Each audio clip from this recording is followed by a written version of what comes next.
I think I'm falling in love with someone else. What do you want to do? I guess I'm just asking for your permission to see where this goes. We haven't had sex in so long, my birth control expired. I don't feel bad. It's what Sonny wants, and I'm willing to go along with it. Wait till she starts having sex, then your jealousy will really set in. You're not exactly social. What will you do to compete? Well, it's not a competition. You could hire a prostitute. Is this your first time? This is about what you want. I want to have vaginal intercourse with you. Okay. You look happy. I just saw a prostitute. It's my real name. Chester Brown. There is no way I am paying for sex. The disease factor alone is too scary. Yes, plus you're too cheap. Romantic hope is too much work. And I'm not wasting any more time chasing it. No kissing on the mouth, no digging for gold, no dining at the Y, no water sports, no body slides, no hugging, and we use condoms for everything, including blowjobs. Agreed. Is this too much? It looks like I have a vagina on my face. Jealousy isn't natural. It's learned behavior. What if it was just you and me? That would be complicated. You're not a cop, are you? Are you a cop? No.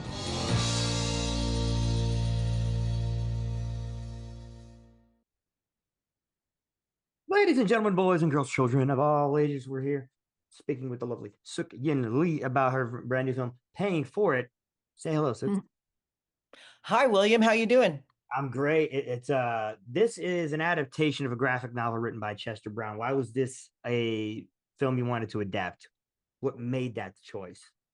Well, Chester, I'm a big fan of his work. I love it. He's one of the best stories, regardless of the medium people work in. His happens to be comics, and had been a fan of all of his graphic novels, all of his comics for years and years and years. And then we ended up meeting each other and falling in love.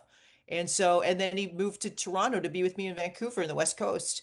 Then I got a job. It was very strange. I got a job on Much Music, which is Canada's MTV. I'm familiar. Yeah, I flew back to Toronto. All of us, my cat, Oscar, Chester, and I, uprooted from Vancouver, went back to Toronto, and I took on that job. As you know, it was kind of a wild time. It was totally unscripted, live music television. Was a VJ, and it was a very suddenly a very extroverted life for me, meeting musicians, talking with celebrities, doing crazy stunts on TV. And Chester, on the other hand, is the complete opposite person. He's extremely introverted and extremely nerdy. And so I'd drag him out to concerts and I'd be like, "Where's Chester?"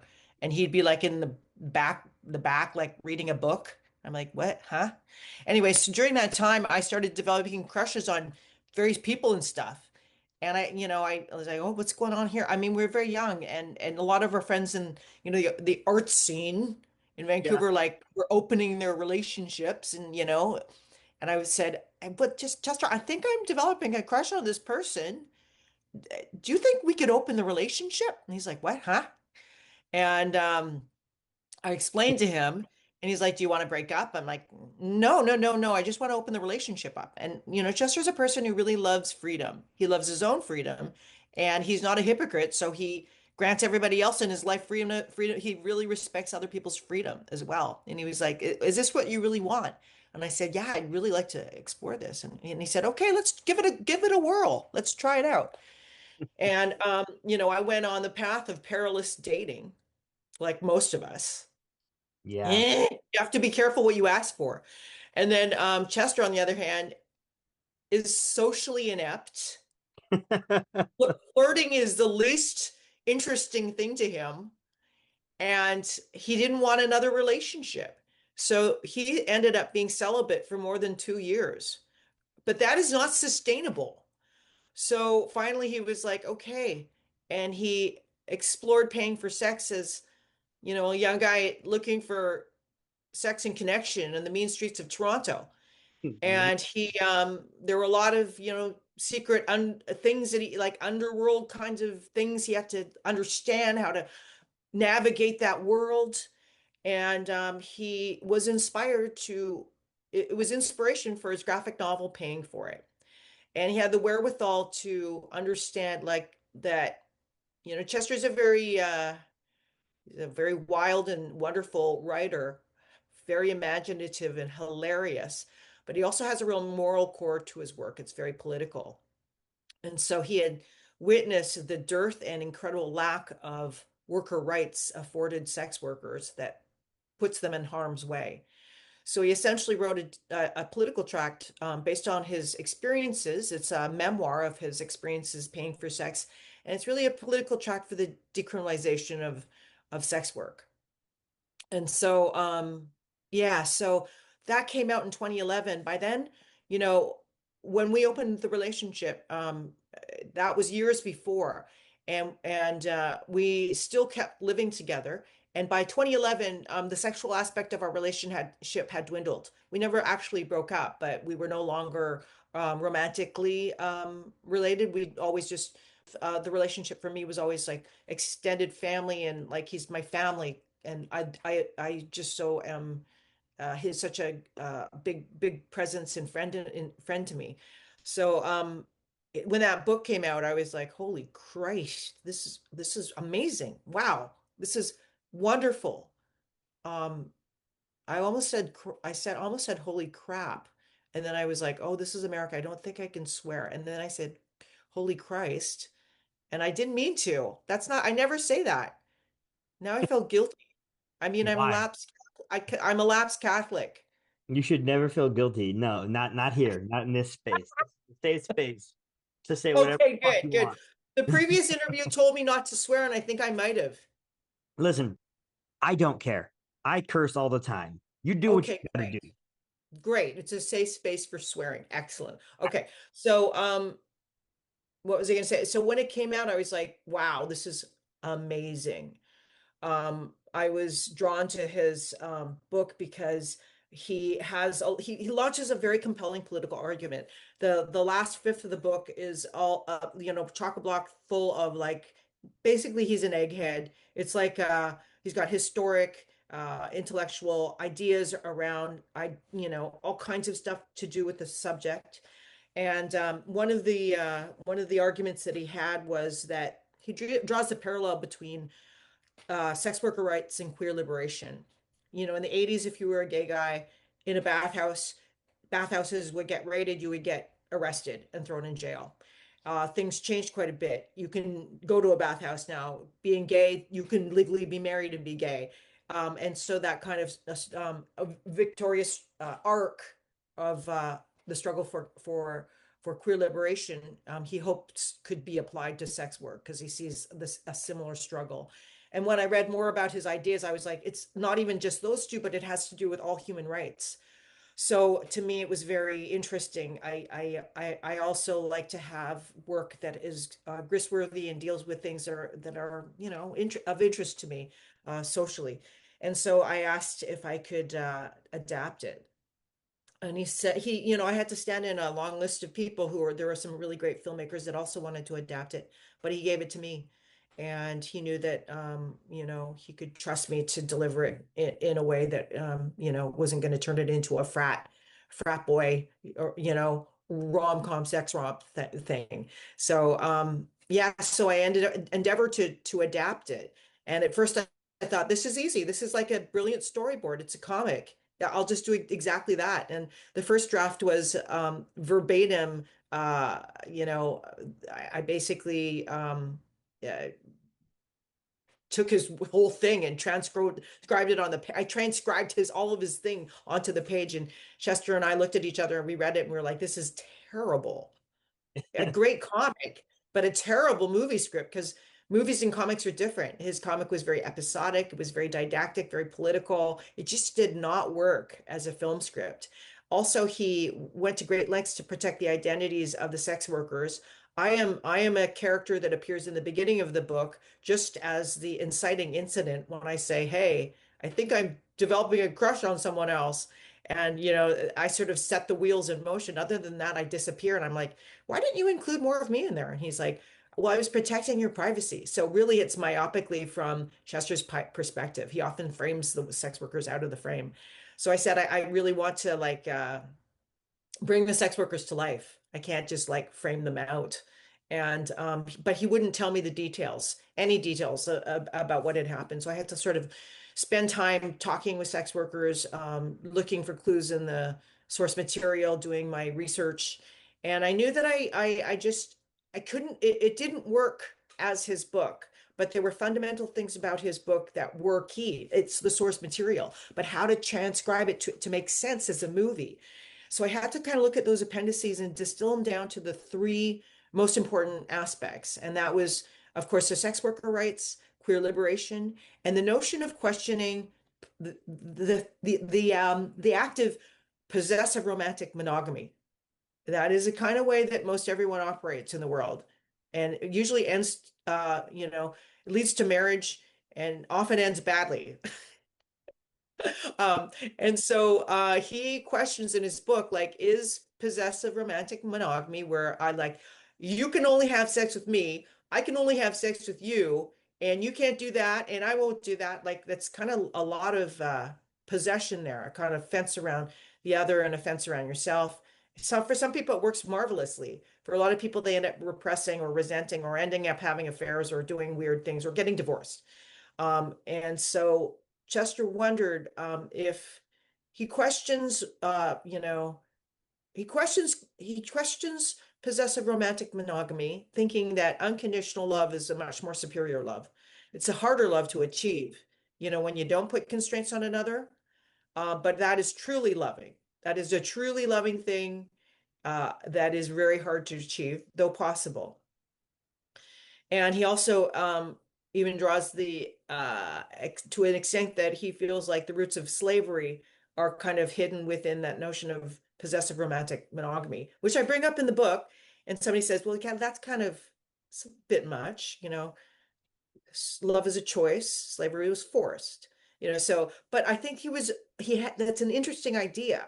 So you know, I wanted to play around with that, and I also didn't necessarily want to make a didactic political treatise. I think the politics are really important to hear to this, and I kind of they're underneath everything, but I wanted to tell a good story.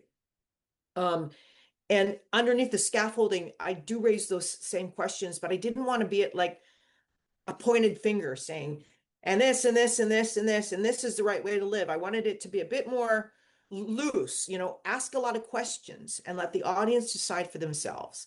And hopefully, like, you know, I made a couple movies, Short Bus and Hedwig and the Angry Inch with John Cameron Mitchell, an American filmmaker. I'm an actor as well. And he always said, hit the heart, head, and funny bone. You know, the funny helps the medicine go down, the difficult stuff. And so, you know, that's always guided my work. And, you know, I realized that, you know, I had to expand the canvas and go beyond Chester's book. There was a ton of stuff that he didn't include that happened in our lives as we made separate decisions, very different choices, and yet stayed together in this 11-foot wide row house. So I just reset kind of the framing and have it as Sunny, who's a kind of me, and then Chester, and two people who love each other who end up, you know, ha having deciding on very different paths and trying to work through it. I So think then it all started to like come together. Then it was like, okay, this is now working. I think that that's the most loose way you could say that they happened upon those decisions, and I like that. I like that explanation.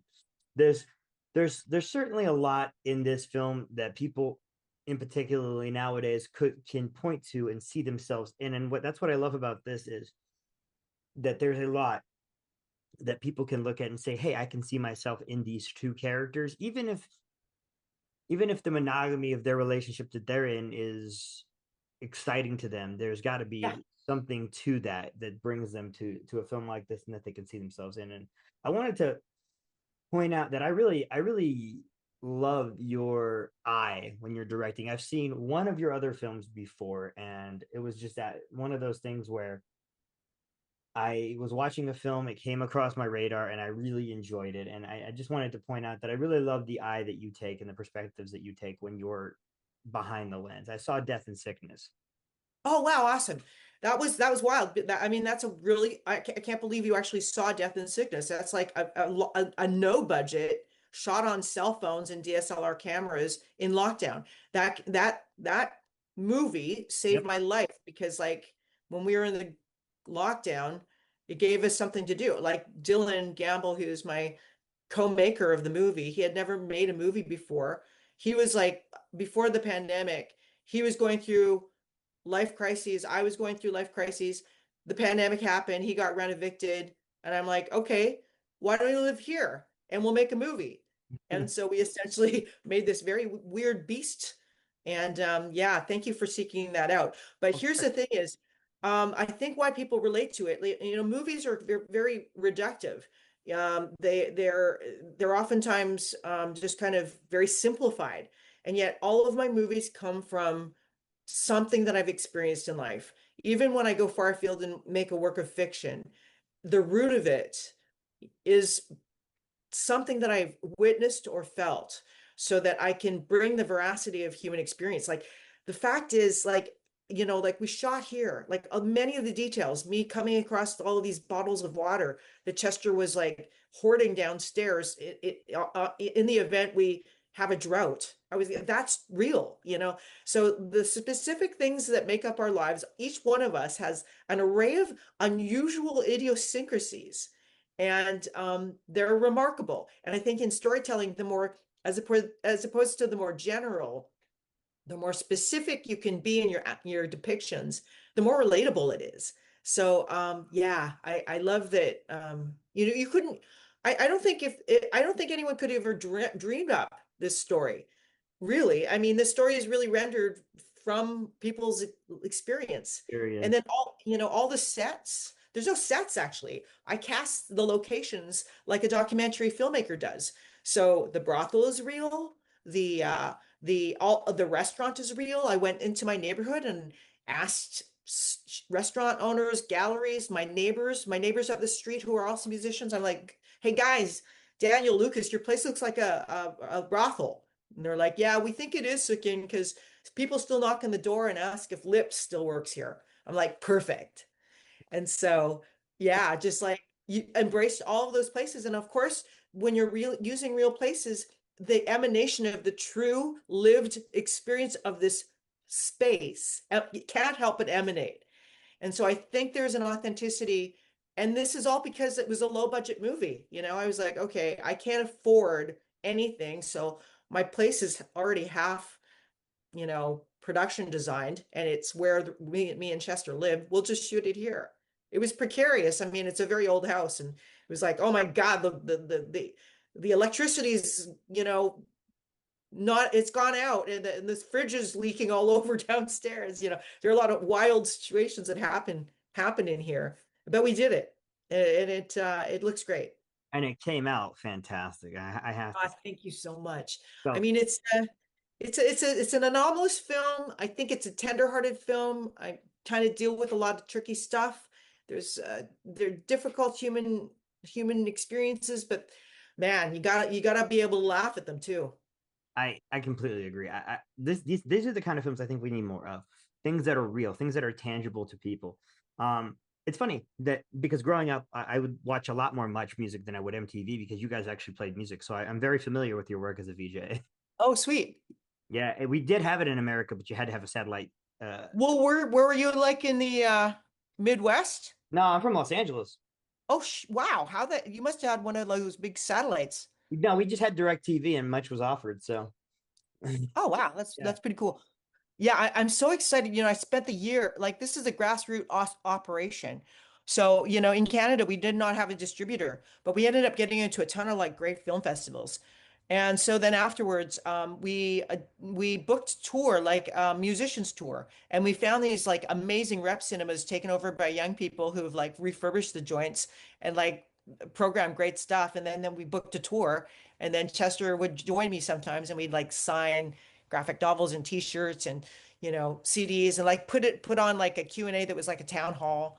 And so I brought it to Buenos Aires and Europe, and a couple of film festivals in the States. But now we have like a distributor. So we're Yeah. starting with New York City and Los Angeles, and I'm hoping that it'll expand into more cities, because it's like definitely a movie that people need to see right now. It's not part of the Hollywood geopolitical entertainment system, It's not an arm of, big business. It's funny It's you like, say that, Sergian, because you started in Canada with Cinefest and with, of course, Toronto International Film Festival. That's no small feat. So yeah, congratulations on that. thank you. And then Seattle, I think this, and I live in the Midwest now. I think this is the perfect film that should play at like a place like the Gateway Film Center in Columbus, Ohio.